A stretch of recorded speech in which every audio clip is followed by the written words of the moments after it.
Bonjour à toutes et à tous, bienvenue dans cette édition dédiée à l'actualité qui aura marqué votre semaine dans la région. Et on commence avec la canicule qui pouvait être dramatique, notamment pour les personnes âgées. On le rappelle, lors de ce phénomène, chacun doit s'hydrater, rester au frais et éviter trop d'efforts. Mais ces seniors sont susceptibles, on le disait, d'être plus fragiles et donc davantage victimes d'accidents qui auraient pu être évités. C'est pour cela que les services de la ville de Lille, notamment, appellent les personnes âgées qui se sont inscrites au service de surveillance. L'objectif est de répondre aux problèmes le plus vite possible lorsqu'il y en a. Aussi mis en place lors de périodes de grand froid ou d'épidémie, ce service s'adresse aux personnes de plus de 60 ans et aux bénéficiaires d'une prestation adulte handicapé. Pour l'ILM, ce sont 270 personnes âgées qui sont inscrites sur la liste.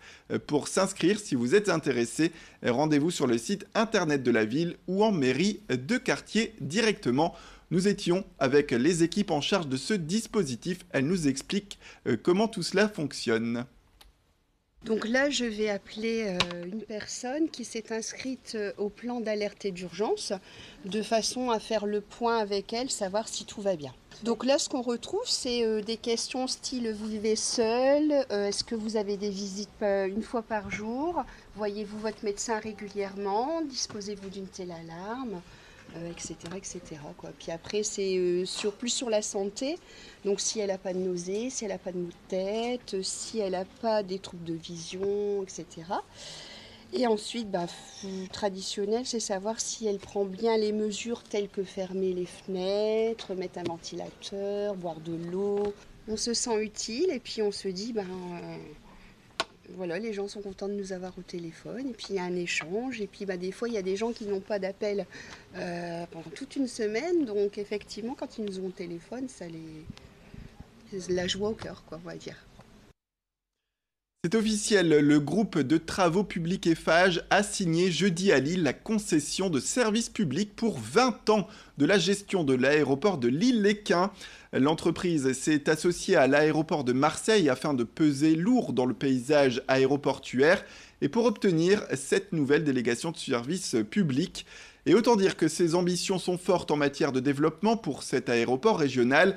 D'ici 20 ans, le site va en effet voir l'aérogare doubler de surface. Un projet à 170 millions d'euros qui doit voir le nombre de passagers doubler lui aussi. L'entreprise veut passer de 2 à 4 millions d'usagers de l'aéroport. Pour le rendre encore plus attractif, il s'agira aussi pour le nouveau concessionnaire d'apporter une dizaine de nouvelles destinations, majoritairement européennes. Christophe Coulon, président du syndicat propriétaire de l'aéroport de Lille, était à notre micro. Une nouvelle aérogare sera construite pour à peu près 90 millions d'euros.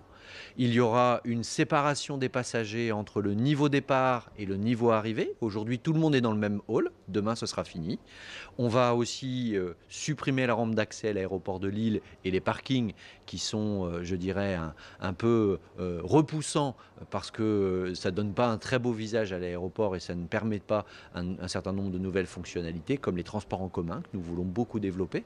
Le nouvel aéroport sera totalement fini en 2023. C'est un défi qui est assez considérable parce qu'il faut construire sans gêner l'exploitation de l'aéroport aujourd'hui. Il n'est pas question de le fermer quelques semaines, quelques mois. Il n'est pas question de ralentir le nombre de vols qui sont aujourd'hui desservis par plusieurs compagnies sur l'aéroport.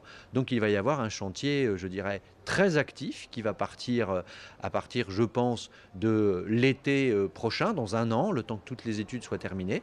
Et il va falloir y aller travailler très très fort pour que l'on soit dans les temps. La lutte contre le chômage s'effectue également au niveau local. En plus de Pôle emploi, les villes se mobilisent pour aider leurs habitants à s'insérer professionnellement. À la Madeleine, le maire a décidé d'agrémenter son site internet d'un portail emploi. L'objectif est de mettre directement en relation les demandeurs d'emploi avec les entreprises. L'idée est d'amener une base large de CV à toutes celles et ceux qui ont besoin de main-d'œuvre au niveau local. Une fois inscrit, le candidat remplit son précieux document avec ses compétences et son savoir-être. Si vous n'avez pas de formation, rassurez-vous puisque vous pouvez mettre en avant tous vos atouts sur cette plateforme. Une fois en ligne, les CV seraient vus, d'après la mairie, au moins 300 fois par an. 25 000 entreprises des Hauts-de-France sont inscrites dans ce service et la mairie de la Madeleine espère voir de nombreuses entreprises locales les rejoindre, ce qui permettrait à terme de mettre un contact direct entre les concitoyens et les professionnels qui font vivre la ville chaque jour. Je vous propose d'écouter la responsable du service au micro de Lucille-Berthe Constant. Nous avons un service en contact avec les entreprises locales, avec les commerçants, avec les artisans. Donc c'est déjà en cours. Ils ont été sollicités pour bien sûr se positionner sur ce portail. Alors, il n'y a pas nécessité qu'ils proposent une offre d'emploi.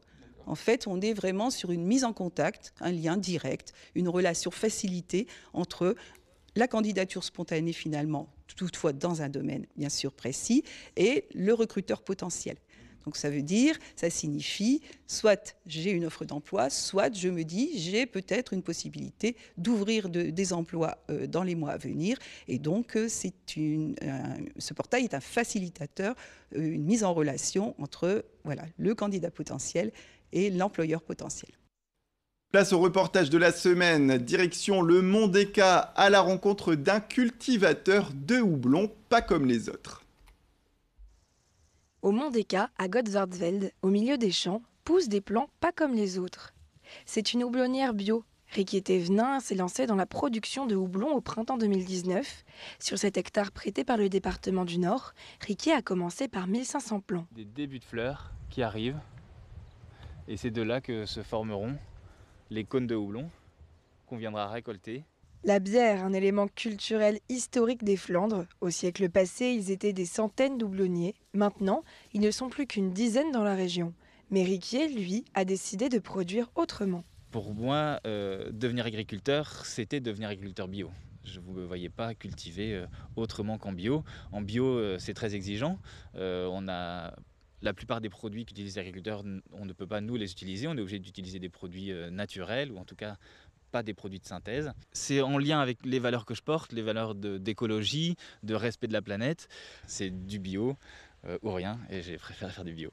Le but, approvisionner les brasseurs locaux intéressés par le terroir et la culture locale. Car même si la région du Nord est la deuxième productrice en France après l'Alsace, les brasseries locales sont parfois obligées d'importer du houblon d'ailleurs.